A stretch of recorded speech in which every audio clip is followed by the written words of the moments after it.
கர்த்தருக்கு ஸ்தோத்திரம், தேவனுக்கு மகிமை உண்டாவதாக. ஆண்டவரும் இரட்சகருமான இயேசு கிறிஸ்துவின் நாமத்தில் உங்கள் யாவருக்கும் என் அன்பின் வாழ்த்துக்களை தெரிவித்துக் கொள்கிறேன். தேவனின் வார்த்தை வெளிப்படும் நேரம். தேவ செய்தியின் தலைப்பு, அவர் நம்மோடு கூட இருக்கிறார். என் அன்பு சகோதரனே, சகோதரியே, இந்த நாள்ல கூட பாருங்க, ஆண்டவராகிய இயேசு கிறிஸ்து நம்மோடு கூட இருக்கிறார். ஹல்லேலூயா. எத்தனையோ நேரங்கள் நாம யோசித்துக் கொண்டிருப்போம், ஆண்டவர் என் கூட இருக்கிறாரா? ஒரு சில நேரங்கள்ல பாருங்க, ஒரு சில பிரச்சனைகள் வரும் பொழுது சொல்லுவாங்க, ஆண்டவர் கூட இருக்கிறாரா இல்லையானே தெரியலம்மா. நிறைய நேரங்கள்ல ஒரே பிரச்சனையா இருக்கு, ஒரே போராட்டமா இருக்கு, ஜெபிக்கிற எல்லாமே பண்ற, ஆனாலும் ஆண்டவர் என் கூட இல்லாதது போலவே காணப்படுதுன்னு சொல்லிட்டு நிறைய நேரங்கள்ல நிறைய பேர் பேசி கொண்டிருப்பதை நான் கேள்விப்பட்டிருக்கேன். ஆகவே தேவ பிள்ளைகளே, நம்முடைய வாழ்க்கையில பாருங்க, அவர் எப்பொழுதும் நம்மோடு கூட இருக்கிறார். ஹல்லேலூயா. ஆகவே தான் யோசுவா 1:5 நீங்க வாசிப்பீங்கன்னு சொன்னா, நான் உன்னை விட்டு விலகுவதும் இல்லை, உன்னை கைவிடுவதும் இல்லை. ஹல்லேலூயா. அப்ப பாருங்க, ஆண்டவர் சொல்றாரு, நான் உன் கூட தான் இருக்கிறேன், உன்னை விட்டு விலகுவதும் இல்லை, உன்னை கைவிடுவதும் இல்லை. ஹல்லேலூயா. ஆகவே தேவன் எப்பொழுதும் நம்மோடு கூட தான் இருக்கிறார். ஆகவே தான் பாருங்க, தாவீது சொல்றாரு, இந்த தேவன் என்றென்றைக்கும் உள்ள சதா காலங்களிலும் நம்முடைய தேவன், மரண பரியந்தமும் நம்மோடு கூட இருக்கிறாராம். ஹல்லேலூயா. அன்பு தெய்வ பிள்ளைகளே, நீங்க எந்த சூழ்நிலைகள் இருந்தாலும் ஆண்டவராகிய இயேசு கிறிஸ்து உங்களோடு கூட தான் இருக்கிறார். ஹல்லேலூயா. ஆகவே தான் ஏசாயாவின் புஸ்தகம் 41ஆம் அதிகாரம் 10ஆம் வசனத்தை நீங்க வாசிப்பீங்கன்னு சொன்னா, அங்க ரொம்ப தெளிவா சொல்றாரு, நீ பயப்படாதே, நான் உன்னுடனே இருக்கிறேன், திகையாதே, நானும் தேவன், நான் உன்னை பலப்படுத்தி உனக்கு சகாயம் பண்ணுவேன், என் நீதியின் வலதுகரத்தினால உன்னை தாங்குவேன். ஹல்லேலூயா. அப்ப பாருங்க, அநேக இடங்கள்ல கர்த்தர் சொல்றாரு, நான் உன் கூட இருக்கிறேன், நீ பயப்படாத, நீ பயப்படாத, நீ பயப்படாத. அப்ப பாருங்க, தேவன் நிறைய நேரங்கள்ல நம்மோடு கூட இருந்து, ஒருவனை அவன் தாய் தேற்றுவது போல நான் உங்களை தேற்றுவேன் என்று சொல்லி அவர் நம்மை தேற்றக்கூடியவராய், அவர் நம்மை நடத்தக்கூடியவராய் ஒவ்வொரு நாளும் நம்மோடு கூட இருக்கிறார். ஆகவே அன்பு தேவச்சனமே, இன்றைக்கு இந்த வார்த்தைகளை கேட்டுக்கொண்டிருக்கிற உங்களுடைய வாழ்க்கையில கூட ஒருவேளை வெறுமை காணப்படலாம், ஒருவேளை ஏதோ ஒரு விதமான எதுவுமே நடக்காதது போல ஒரு சில காரியங்கள் காணப்படலாம், ஆண்டவர் என் கூட இல்லைன்ற ஒரு நிலைமைகள் உங்களுக்குள்ள தோன்றி கொண்டிருக்கலாம். ஆனால் இன்றைக்கு பாருங்க, ஆண்டவர் சொல்ல, நான் உன் கூட தான் இருக்கிறேன். ஹல்லேலூயா. நிறைய நேரங்களை பாருங்க, என்னுடைய வாழ்க்கையில ஒரு சில நெருக்கங்கள் வரும் பொழுது நான் யோசிப்பேன், ஆண்டவரே என் கூட இருக்கீங்களா?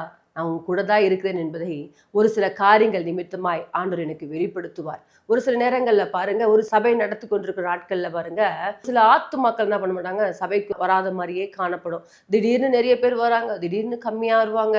அப்ப ரொம்ப வேதனையா இருக்கும். அப்ப பாருங்க, கடந்த வாரத்துல ஜெபிச்சு கொண்டே போன ஏசப்பா, ஒரு சிலர் ஆலயத்துக்குள்ள வரவே மாட்டேன்றாங்க. ஞாயிற்றுக்கிழமை ஆராதனை கூட என்ன பண்றாங்க, ஒரு சிலர் மறந்து தூக்கத்துக்கோ மற்ற காரியங்களுக்கோ முக்கியத்துவம் கொடுத்து ஓடிக்கொண்டிருக்கிறாங்க அப்படின்னு சொல்லிட்டு ஆண்டோட சமூகத்துல ஒரு சிறிய ஜெபத்தை எடுத்தோம் பாருங்க.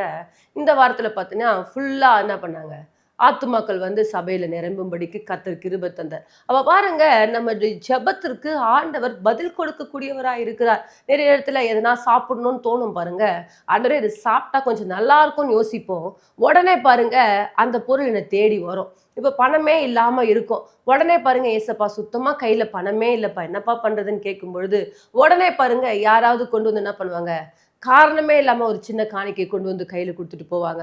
அப்ப யோசிப்பேன், நான் நினைக்கிறத கூட கர்த்தர் என்ன பண்றாரு, என் கூட இருந்து என் தேவைகளை சந்திக்கிறவரா இருக்கிறார். என் சின்ன சின்ன ஆலோசனைகளை கூட என் தேவன் நிறைவேற்றக்கூடியவரா இருக்கிறாருன்னு சொல்லிட்டு அப்பதான் நான் உணர்ந்து கொள்வேன். அது மாத்திரமல்ல, ஒரு சில சகோதர சகோதரிகள் வந்து என்ன பண்ணுவாங்க, ஒரு சில காரியங்களுக்காக ஜெபித்து கொண்டு கடந்து போவாங்க. இந்த மாதிரி பிரச்சனையோடு இருக்கிறதுக்காக ஜெபித்துக்கோங்க அப்படின்னு சொல்லிட்டு. பாருங்க, அவங்களுக்காக ஜெபிப்பேன், அவங்களுக்கு அற்புதங்கள் நடந்திருக்கும். அவங்க பாருங்க சாட்சி சொல்லுவாங்க. அதை பார்க்கும்போது எனக்கு ரொம்ப சந்தோஷமா இருக்கும். ஒரு சகோதரிக்கு பாருங்க, 15 வருஷமா பிசாசின் கிரியை. கடந்த வாரத்துல ஜெபிக்கும் பொழுது கீழே விழுந்துட்டு என்ன பண்ணாங்க, ரொம்ப போராட்டமா பண்ணிட்டு இருந்தாங்க. அதுக்கப்புறம் ஜெபம் பண்ணிட்டு ஜஸ்ட் ஒரு சின்ன தண்ணி தெளிச்சுட்டு ஏசு ரத்தம் செய்யன்னு சொல்லிட்டு அவங்களுக்காக ஜெபம் பண்ணி கடந்து போனேன். இந்த வாரத்துல வந்து சொல்றாங்க, அம்மா 15 வருஷமா நான் பிசாசின் கிரியோடு இருந்தேன், இன்றைக்கு ஏசு எனக்கு நல்ல சுகத்தை கொடுத்துருக்காரு. நான் தானா பேசி கொண்டிருப்பேன், தானா எதையாச்சும் சிந்திச்சு கொண்டிருப்பேன், தானா எதையாச்சும் பார்த்து கொண்டே இருப்பேன், இதுதான் என்னுடைய வேலையா இருக்கும். எனக்குள்ளாக ஏதோ ஒரு காரியம் என்ன பண்ண அழுத்தி கொண்டே இருந்தது. ஆனா இன்னைக்கு நான் ரிலாக்ஸா என்ன பண்றேன், இன்னைக்கு ஆலயத்துல உட்காரும்படிக்கு கர்த்தர் எனக்கு கிருபை தந்தாருன்னு சொல்லிட்டு அந்த சகோதரி சாட்சி சொன்னாங்க. அன்பு தேவ பிள்ளைகளே, அப்போ கர்த்தர் என் கூட இல்லைன்னு சொன்னா இந்த காரியங்கள் நடந்திருக்குமா? அவர் என் கூட தான் இருக்கிறாரு. அதே தான் உங்களுக்கும் இன்றைக்கு இந்த வார்த்தைகளை கேட்டுக்கொண்டிருக்கிற தேவ பிள்ளைகளே, உங்களோட கூடவும் கர்த்தர் இருக்கிறார். நீங்க ஜெபிச்சாலும் கர்த்தர் உங்கள் ஜெபங்களை கேட்கிறவரா இருக்கிறார். ஆகவேதான் சொல்றார், நான் கூட தான் இருக்கிறேன். ஹல்லேலூயா. அவர் எப்பொழுதும் நம்மோடு கூடவே இருக்கிறார். அநேக நேரங்கள்ல அவரை நாம என்ன பண்றதுன்னா பக்கத்துல வச்சுக்கிறது கிடையாது. ஆண்டவர் நம்ம கூட என்ன பண்றது, சப்போர்ட் பண்றதுக்கு கூப்பிடுறது கிடையாது.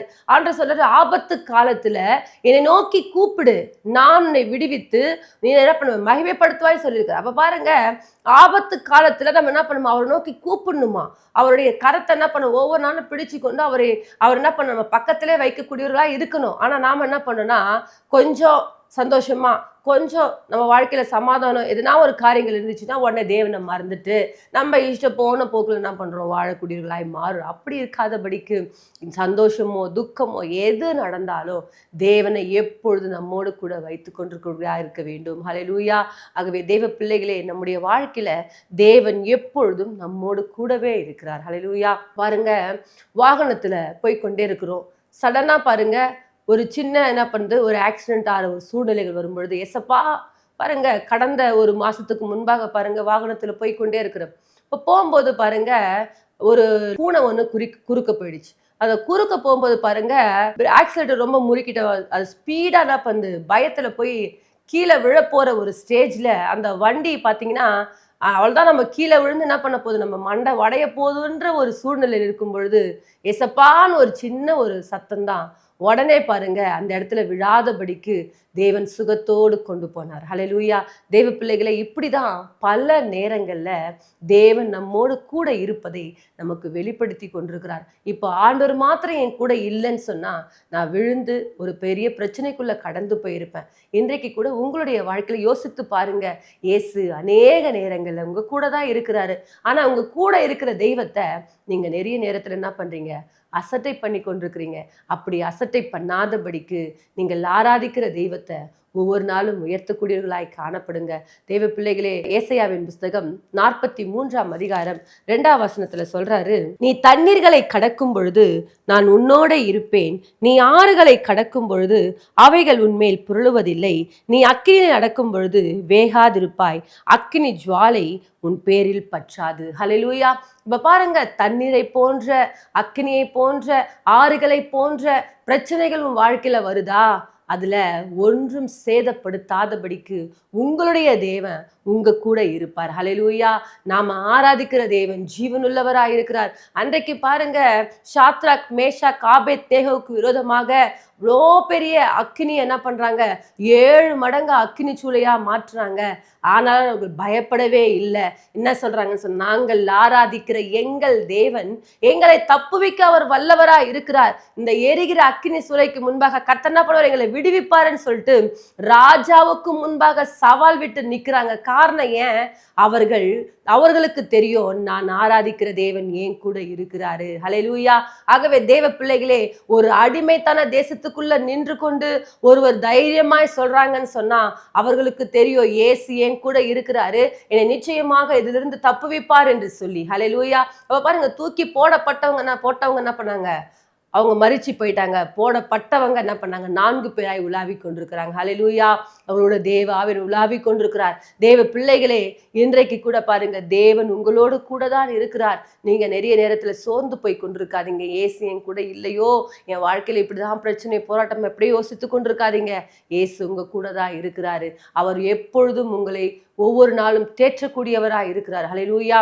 சங்கீதம் 23:4 நீங்க வாசிப்பீங்கன்னு சொன்னா, மரண இருளின் பள்ளத்தாக்கில் நடந்தாலும் பொல்லாப்புக்கு பயப்படேன், தேவரீர் என்னோட கூட இருக்கிறீர், உமது கோலும் உமது தடியும் என்னை தேற்றும். ஹல்லேலூயா. இப்ப பாருங்க, தாவீதுடைய வாழ்க்கையில மரண இருளை போன்ற பிரச்சனைகள் வந்தாலும் என் கூட தான்ப்பா இருக்கிறீங்க, உங்க கோலும் உங்க தடியும் எப்பொழுதும் என்னை தேற்றி கொண்டே இருக்குதுப்பான்னு சொல்லிட்டு அவர் அப்படியா விசுவாசமாய் பேசி கொண்டிருக்கிறார். தேவ பிள்ளைகளே, தேவன் உங்களோட கூட இருக்கிறார். அவர் எப்பொழுதும் உங்களை விட்டு விலகுவதே இல்லை. பாருங்க, ஸ்திரீயானவள் தன் கர்ப்பத்தின் பிள்ளைக்கு இறங்காமல் தன் பாலகனை மறப்பாளோ, அவள் மறந்தாலும் நான் உன்னை மறப்பதில்லைன்னு சொல்லியிருக்கிறார். அப்ப பாருங்க, ஒரு ஸ்திரீ கூட என்ன பண்ணுவாங்க, ஒரு தாய் கூட என்ன பண்ணுவாங்கன்னா தன் பிள்ளைகளை கொஞ்ச நேரம் மறந்துடுவாங்க. ஆனா இயேசு அப்படி கிடையாதுங்க. அவர் எப்பொழுதும் உங்களை நேசிக்கிறவரா இருக்கிறார். அவர் எப்பொழுதும் உங்களை உற்று பார்க்கிறவரா இருக்கிறார். அவர் நிமிஷந்தோறும் பாருங்க, ஒவ்வொரு இமை பொழுதும் உங்களை பார்த்து கொண்டே இருக்கிறார். ஆகவே அந்த தேவன் உங்களை நேசிக்கிறவரா இருக்கிறார். வேதாகமத்துல பாத்தீங்கன்னா 1 ராஜாக்களின் புஸ்தகத்துல 17ஆம் அதிகாரத்துல நீங்கள் வாசிப்பீங்கன்னு சொன்னாங்க, ஒரு சம்பவம் எழுதப்பட்டிருக்கு. ஆண்டவர் சொல்லுவார், எலியா தீர்க்கதரிசி கிட்ட சொல்லுவாரு, நீ போய் என்ன பண்ணு, சாரிபாத் என்னும் ஒரு ஊருக்கு போ, அங்க ஒரு விதவைக்கு நான் என்ன பண்ணுவேன், உன்னை போஷிக்கும்படிக்கு கட்டளையிட்டு இருக்கிறேன்னு சொல்றாரு. ஆகவே அங்க ஃபுல்லா பஞ்சம். அவங்க யாரு, ஒரு விதவை வீடு. அந்த விதவை வீட்டுக்கு என்ன பண்ணா, நான் உன்னை அனுப்புவேன், நான் உன்னை அங்க பராமரிப்பேன்னு சொல்லிட்டு என்ன பண்றாரு, எலியா தீர்க்கதரிசி சொல்றாரு. எலியா தீர்க்கதரிசி என்ன பண்றாரு, கடந்து போறாரு. அங்க பாத்தீங்கன்னா அந்த விதவை எப்படிப்பட்டவங்களா இருக்கிறாங்க, கொஞ்சம் மாவும் கொஞ்சம் எண்ணெயும் வைத்துக்கொண்டு அந்த 2 ஆடை சுட்டி என்ன பண்ணோம், தன் பிள்ளையும் தானும் சாகணும்ன்ற ஒரு எண்ணங்களோடு கூட இருக்கிறாங்க. அப்படிப்பட்ட ஒரு வீட்டுக்கு எலியா தீர்க்கதரிசி கர்த்தர் அனுப்புகிறார். இப்ப பாருங்க, எலியா தீர்க்கதரிசி அனுப்பினதற்கு ஒரு காரணம் உண்டு.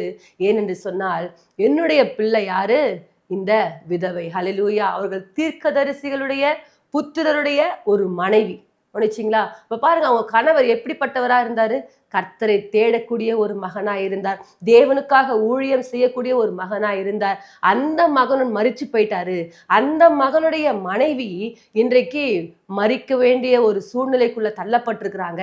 ஆகவே ஏன் பிள்ளையை அனுப்பி நான் அவர்களை வாழ வைக்க வேண்டும் என்று சொல்லி தேவன் சித்தம் கொண்டவராய் இருந்தார். அன்பு தேவ பிள்ளைகளே, இன்றைக்கு பாருங்க, நம்முடைய வாழ்க்கையில அந்த மகளுக்கு தெரியாது, நான் ஆராதிக்கிற தேவன் ஒரு ஜீவனுள்ள தேவன், அவர் எனக்கு ஒரு அற்புதத்தை செய்வார் என்று மறந்து போயிட்டாங்க. ஆனால் தேவன் மறக்காதவர். ஹல்லேலூயா. அன்பு தேவ பிள்ளைகளே, இந்த மகள் பாருங்க, மரிச்சு போக வேண்டிய ஒரு சூழ்நிலை இருக்கும் பொழுது எலியா தீர்க்கதரிசி நிமித்தமாக அந்த அடையை கொடுத்து அந்த தண்ணீரை குடிச்சு அவர் என்ன பண்ணாரு, அதை ஆசீர்வதிச்சார். பாருங்க, எண்ணெய் மாவு குறையாதபடிக்கு பஞ்ச காலம் முழுவதுமாய் அவர்கள் திருப்தியாய் சாப்பிட்டு மீதம் எடுக்கும்படிக்கு கர்த்தர் கிருபை தந்தார். ஹல்லேலூயா. அவர்கள் வேளாலும் அவங்க மறந்துட்டு இருக்கலாம், ஆனா இயேசு அவர்களை மறக்கவே இல்லைங்க. ஹல்லேலூயா. நம்ம எப்பொழுதும் நினைத்து கொண்டே இருக்கிற ஒரு தேவன். ஹல்லேலூயா. அவர் எப்பொழுதும் நம்ம விசாரிக்கிற ஒரு தேவன். அது மாத்திரமல்ல, லூக்காவின் புஸ்தகம் 5ஆம் அதிகாரத்துல நீங்கள் வாசிப்பீங்கன்னு சொன்னா, முழுவதும் என்ன பண்றாருன்னா, பேதுரு வலையை விரிச்சு என்ன பண்றாரு, வெயிட் பண்ணி கொண்டிருக்காரு, மீன் அகப்படுமான்னு சொல்லிட்டு. இரவெல்லாம் போராடுறாரு, ஆனா ஒரு மீன் கூட அகப்படலையேன்னு சொல்லிட்டு வேதனையோடு கூட இருக்கிறாரு. அப்ப பாருங்க, ஆண்டு வலைகளை போடு, நான் உன்னை என்ன பண்ணுவேன், ஆசீர்வதிப்பேன். அப்ப பாருங்க, தேவன் அந்த மகனுடைய சூழ்நிலைகளை, இரவெல்லாம் என் பிள்ளை என்ன பண்றான், போராடி கொண்டிருக்கிறான், என் பிள்ளைக்கு ஒரு மீன் கூட அகப்படலையேன்னு சொல்லிட்டு ஆண்டவரே கடந்து வந்து அந்த மகனுக்கு ஒரு அற்புதத்தை செய்கிறார். தேவ பிள்ளைகளை, வலைகள் கிழியத்தக்கதான மீன்களை பிடித்து அவர் பார்த்து ஆச்சரியப்படத்தக்க வண்ணமாய் கர்த்தர் கிருபை தந்தார். காரணம் என்ன தெரியுங்களா, பேதுருவோடு கூட கர்த்தர் இருக்கிறார் என்பதை வெளிப்படுத்துவதற்காக. அன்றைக்கு சாரிபாத் விதவியோடு கூட கர்த்தர் இருக்கிறார் என்பதை வெளிப்படுத்துவதற்காகத்தான் கர்த்தர் இப்படிப்பட்ட காரியங்களை செய்கிறார். அன்பு தெய்வ பிள்ளைகளே, உங்களோடு கூடவும் கர்த்தர் இருக்கிறார். ஹல்லேலூயா. இது மாத்திரமல்ல, தாவீதோடு கூட கர்த்தர் இருந்தானாம். அவர் நாளுக்கு நாள் என்ன பண்ணானாம், விருத்தி அடைந்தானாம். ஹல்லேலூயா. அவன் மகா புத்திசாலியாய் மாறினானாம். அவர் காரணம் என்ன, இவர்களோட கூட கர்த்தர் இருக்கிறாரு. கர்த்தர் ஒரு மனுஷனோட கூட இருக்கும் பொழுது அவர்கள் எந்த சூழ்நிலைகள் இருந்தாலும் அவர்களுக்கு அற்புதங்களை செய்கிற தேவனா இருப்பார். அல்லேலூயா. ஆகவே தேவ பிள்ளைகளே, இன்றைக்கு இந்த வார்த்தைகளை கேட்டுக்கொண்டிருக்கிற உங்களுடைய வாழ்க்கையில கூட எல்லாவற்றையும் எழுந்துட்டீங்களா, ஒன்றுமில்லாத ஒரு சூழ்நிலையில வாழ்ந்து கொண்டிருக்கிறீங்களா, கர்த்தர் உங்க கூட இருக்கிறார். அல்லேலூயா. இன்றைக்கு விசுவாசிங்க. நீ விசுவாசித்தால் தேவனுடைய மகிமையை காண்பாய் என்று சொல்லப்பட்டிருக்கு. ஆகவே தேவ பிள்ளைகளே, யாரெல்லாம் விசுவாசத்தோடு கூட இந்த இயேசுவை நீங்க பற்றி கொண்டு இயேசு என் கூட இருக்குதான்னு நம்புறீங்களோ, இன்றைக்கு உங்கள் வாழ்க்கையில கர்த்தர் அற்புதத்தை செய்து உங்களை சாட்சியாய் நிறுத்த அவர் வல்லமையுள்ள தேவனாய் இருக்கிறார். நம் யாவரும் இணைந்து செபிப்போம். மகா இரக்கமும் கிருபை நிறைந்த எங்கள் அன்பின் தகப்பனே, இந்த நாளுக்காய் ஸ்தோத்திரம் ஐயா. இந்த நாள்ல கூட ராஜா, ஆண்டவர் என் கூட இருக்கிறாரா இல்லையா என்ற கேள்வி கேட்டுக்கொண்டிருக்கிற ஒவ்வொரு பிள்ளைகளுடைய வாழ்க்கையிலும் நீர் அவர்களோடு கூட இருக்கிறீர் என்பதை இன்றைக்கு வெளிப்படுத்தி இருக்கிறீர். இந்த பிள்ளைகள் விசுவாசித்து இன்னும் அதிகமாய் தங்களுடைய வாழ்க்கையில் நன்மைகளை பெற்றுக்கொள்ள கிருபை தருவீராக. உங்க தயவுள்ள கரம் உங்களுடைய பிள்ளைகளோடு கூட இருக்கட்டும். தொடர்ந்து ஆளுகை செய்யும் வழி நடத்தும். இயேசுவின் மூலமாய் செபிக்கிறோம் நல்ல பிதாவே. ஆமேன். கர்த்தர் தாமே உங்களை ஆசீர்வதிப்பாராக. God bless you. நீங்கள் தொடர்பு கொள்ள வேண்டிய எங்கள் சபை முகவரி: இரட்சகர் இயேசு கிறிஸ்து திருச்சபை, நம்பர் 1, 5வது தெரு, புதுநல்லூர், சோமங்கலம் மெயின் ரோட், குண்டத்தூர், சென்னை 600069.